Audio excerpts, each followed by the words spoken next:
जय गुरु जी, शुक्राना गुरु जी, संगत जी। आज का सत्संग आप अंत तक सुनिएगा, आपको बहुत अच्छे आंसर्स मिलेंगे। सो जय गुरु जी, शुक्राना गुरु जी। जुलाई 2007 मुझे गुरु जी के प्रथम दर्शन दिसंबर 1995 में हुए, जब मैं अपने एक घनिष्ठ मित्र श्री राजपूत के पुत्र के विवाह पर आयोजित स्वागत समारोह भोज पर गया था। मुझे और मेरे परिवार को जालंधर, पंचकुला, चंडीगढ़ और दिल्ली में गुरुजी के दर्शनों का सौभाग्य प्राप्त होता रहा। 2006 में दिल्ली में उनके दर्शन हमें 2 साल के बाद हुए।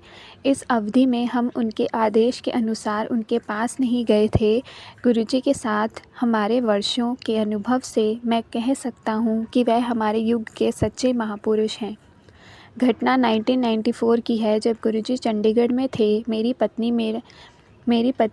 पुत्र वधू और मैं उनके दर्शनापरांत घर के लिए निकल ही रहे थे कि हमें वापस बुलाकर उनके कक्ष में ले जाया गया। गुरुजी ने कहा कि वह हमें आशीर्वाद देंगे। उन्होंने हमें अपना मस्तक, वक्षस्थल और कंधों के पीछे सूंघने के लिए कहा। हमें ऐसी सुगंध प्राप्त हुई जो पहले कभी नहीं मिली थी। ऐसा प्रतीत हो रहा था कि ये स्थल दिव्य अमृत के अनंत स्तोत्र हैं। उसी वर्ष मेरे दोनों टखनों में अत्यंत पीड़ा होने लगी। दर्दनाशक औषधियाँ लेकर मैं पंचकुला में अपने पारिवारिक चिकित्सक के पास गया।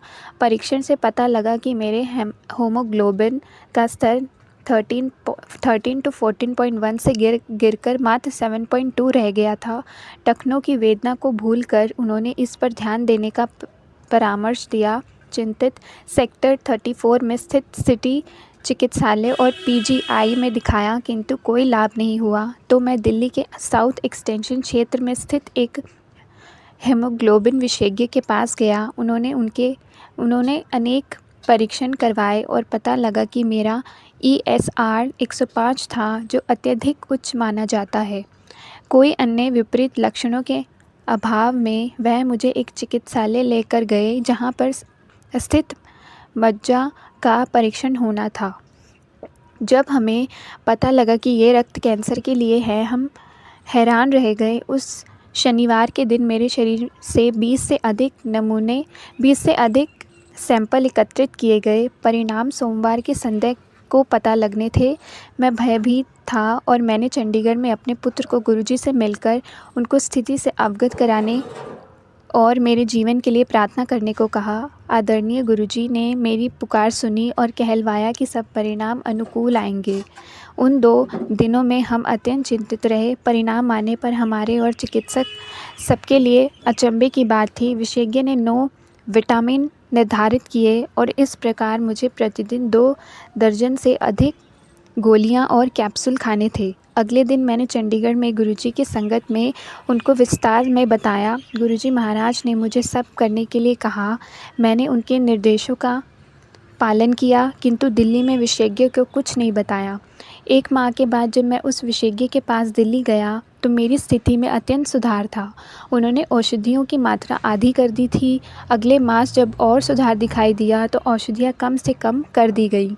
गुरुजी को जब इतने सुधार के बारे में बतलाया गया तो उन्होंने अनार का रस बंद करने को,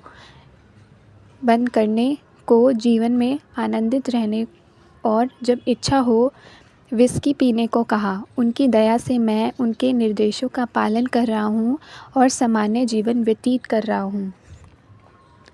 मैं पंजाब सिंचाई विभाग से प्रबंध अभियंता के पद से 1992 में सेवानिवृत्त हुआ था। अपने सेवा काल में मैं 1964 to 1968 तक फजील्का में SDO रहा था। फजील्का पाकिस्तान सीमा से केवल 4 किलोमीटर सीधी दूरी पर स्थित है। सितंबर 1965 में जब पाकिस्तान ने भारत पर आक्रमण किया था, नागरिकों में हलचल मच गई थी। प्रशासक होने के कारण मेरे कंधों पर बहुत उत्तरदायित्व थे। महिलाओं और बच्चों को मलहोत के निकट भेजना था। कार्य शीघ्रता से किया गया था। उस अवधि में मैंने सेना के साथ भी कार्य किया और उनके साथ भूमि में खुदे हुए उनके बंकरों में भी रहा, क्योंकि शहर पर सीमा पार से बमबारी हो रही थी। असैन्य अधिकारी होते हुए ये मेरे कार्यक्षेत्र में नहीं आता था, किंतु मैंने ऐसे संकट भरे वातावरण में कार्य किया था। ऐसी सेवाओं के लिए पंजाब सरकार और रक्षा विभाग से मुझे प्रशंसा पत्र और समय पूर्व प्रमोशन मिलना चाहिए था, क्योंकि पंजाब सरकार ने ऐसा नहीं किया था। इस भेदभाव के लिए मैंने न्यायालय में आवेदन कर दिया था। जब से मैं गुरुजी से मिला था, वह मुझे सदा मुख्य अभियंता कहकर संबोधित करते थे। मैंने उनको बताया कि मैं प्रबंध अभियंता के पद से सेवानिवृत्त हुआ हूँ, पर उन्होंने कहा कि मुझे शीघ्र ही मुख्य अभियंता की प्रमोशन प्राप्त होगा। कालांतर में न्यायालय ने मुझे संसद सेवा संबंधी सुविधाएं दी और गुरुजी के कथन के अनुसार पंजाब सरकार ने 2004 में विशेषज्ञ अधिसूचना निकालकर मुझे मुख्य अभियंता का पद प्रदान किया। गुरुजी की दया मेरे संसद परिवार पर बनी रही। 2002-2003 की शीत ऋतु में एक दिन मेरी पत्नी और मैं एम्पायर स्टेट में गुरुजी के पास रात्रि 2 बजे तक थे। सर्दी बहुत हो रही थी। बाहर निकलने के बाद मेरी पत्नी ने कहा कि पिछले 1.5 घंटे से उसकी बाईं हथेली में बहुत पसीना आ रहा है। उस समय कोई चिकित्सक मिलने का प्रश्न नहीं था और कुछ गड़बड़ अवश्य थी। हम वापस गुरुजी महाराज के पास गए और उन्हें समस्या से अवगत किया। उन्होंने मेरी पत्नी का हाथ अपने हाथ में लिया और बोले कि कहाँ दर्द है? कोई दर्द नहीं है, जाओ आनंद में रहो। उनके ये कहते ही वेदना समाप्त हो गई। अगले दिन जब हम उनके पास पहुँचे तो उन्होंने पीड़ा के बारे में प्रश्न किया। वह इतने दयालु हैं।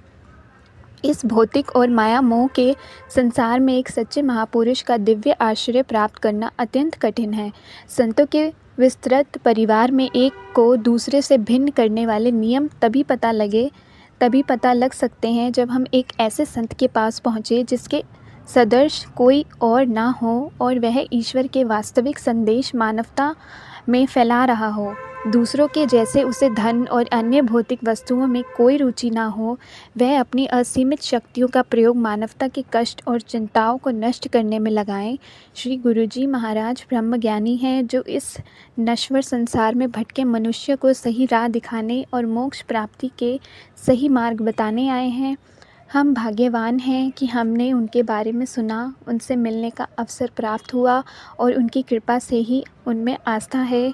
वह मनुष्य रूप में आए हैं, वह मनुष्य नहीं हैं। वह तो गुरु नानक और शंकर का अवतार है। संगत जी, अंकल जी का सत्संग यहीं समाप्त होता है। सो जय गुरु जी, शुक्राना गुरु जी।